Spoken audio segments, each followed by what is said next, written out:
Genetically modified crops.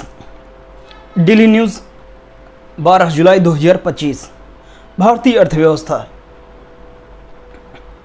GM company के अवसर और चुनौतियां।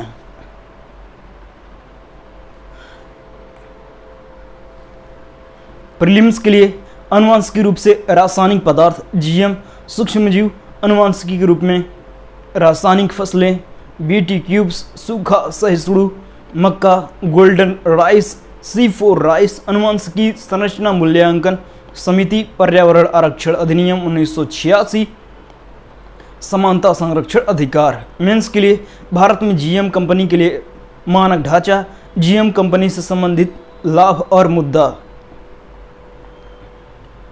Source financial express. चर्चा में क्यों? चल रही व्यापार वार्ताओं के बीच अमेरिका भारत पर आनुवांशिक रूप से रसायन जीएम मछली के लिए अपने कृषि बाजार को बेचने के लिए दबाव डाला जा रहा है। हालांकि भारत ने दृढ़ता से कहा है कि कृषि और व्यापारिक क्षेत्र पवित्र रेखाएं हैं और चेतावनी दी कि जीएम व्यवसाय के लिए स्वामित्व के किसानों के उत्पादों और सूखा सुरक्षा के लिए खतरा हो सकता है। आनुवांशिक रूप से कीटनाशक जीएम फसलें क्या हैं?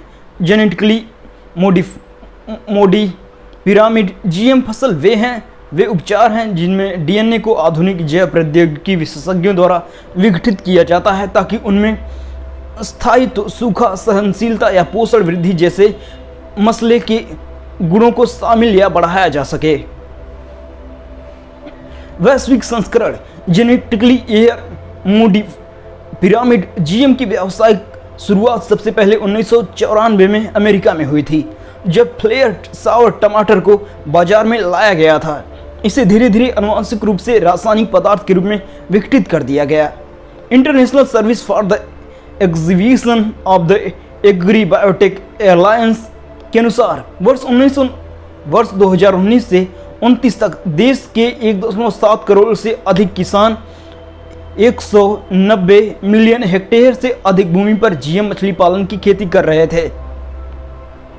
भारत में नियामक ढांचा। भारत में जीएम मछली को पर्यावरण संरक्षण अधिनियम 1986 के तहत खतरनाक कुकीज, आनुवांशिक रूप से प्राकृतिक या समुद्री भोजन के निर्माण, उपयोग या वर्गीकरण और भंडारण से संबंधित नियम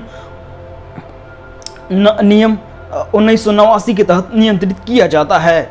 यह नियम GMO genetically modified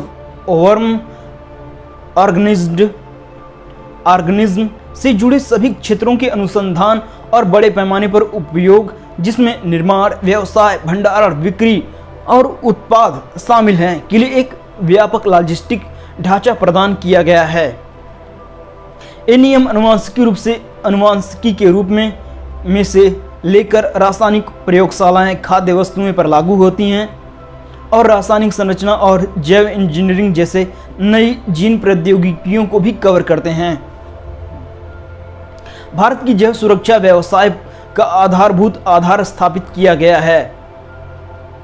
the recombinant DNA advisory committee RDCAD advisory institution bio safety committee IBSC and review committee on the genetically manipulation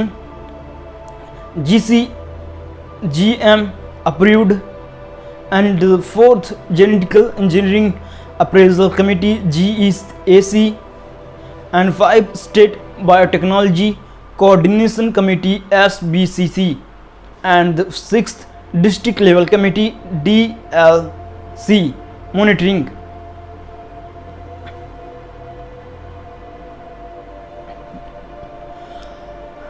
आनुवांशिक रूप से संशोधित फसलें या जीएम फसलें क्या हैं? परिचय। पौधों के आनुवांशिक संशोधन का अर्थ पौधों के जीनोम में डीएनए के एक विशिष्ट खंड को शामिल करना, जिससे इसे एक नई या अलग विशेषता प्राप्त होती है। इस प्रकार संशोधित फसलों को ट्रांसजेनिक फसल भी कहते हैं। उद्देश्य उपज में वृद्धि होती है और शाकनाशियों या हर्बिसाइड्स के प्रति सहिष्णुता में वृद्धि, पोषण मात्रा में सुधार होता है और रोग सूखे के खिलाफ प्रतिरोध प्रदान करना इसका उद्देश्य है। वैश्विक रूप से खेती जीएम फसलों की खेती करने वाले शीर्ष 5 देश संयुक्त राज्य अमेरिका, ब्राजील, अर्जेंटीना, भारत और कनाडा। 5 जीएम फसलें सोयाबीन, मक्का, कपास और canola.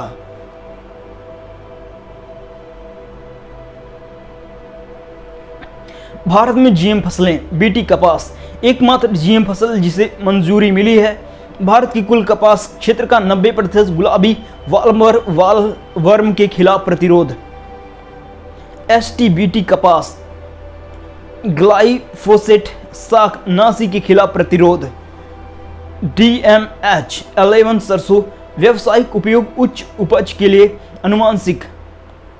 And golden rice GM चावल की संभवतः सबसे अच्छी किस्म, विटामिन ए इसमें ज़्यादा पाया जाता है। चिंताएं, जीएम बीज की लागत में हेराफेरी, बीजों के व्यवहार्य प्रमाण प्राप्त नहीं होते, कीट प्रतिरोधी पौधे गैर लक्षित प्रजातियों को भी नुकसान पहुंचाते हैं, इंटरमिक्सिंग से प्राकृतिक पौधों के आंतरिक महत्व का अतिक्रमण होता है। जीएम फसलों का विनियमन। संवैधानिक प्रावधान।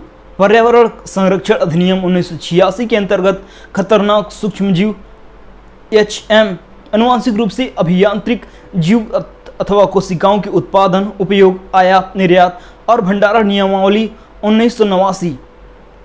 संवैधानिक निकाय। पर्यावरण, वन और जलवायु परिवर्तन मंत्रालय के अधीन जेनेटिक इंजीनियरिंग मूल्यांकन समिति GEAC जीएम फसलों के वाणिज्यिक निर्गमन को प्रशासित करती है। पुनः संयोजक DNA सलाहकार समिति RDAC, संस्था जैव सुरक्षा समिति IBSC, अनुवांशिक हेराफेरी पर समीक्षा समिति RCC, GM राज्य जैव प्रौद्योगिकी समन्वय समिति SBCC। जैव सुरक्षा पर कार्टाजेना प्रोटोकॉल 2000। यह आधुनिक जैव प्रौद्योगिकी के उत्पादित जीवित संशोधित जीवों लिविंग मॉडिफाइड ऑर्गेनिज्म द्वारा उत्पन्न संभावित जोखिमों जैसे जैविक विविधता की रक्षा करने का उद्देश्य रखता है। भारत इस प्रोटोकॉल का एक हस्ताक्षर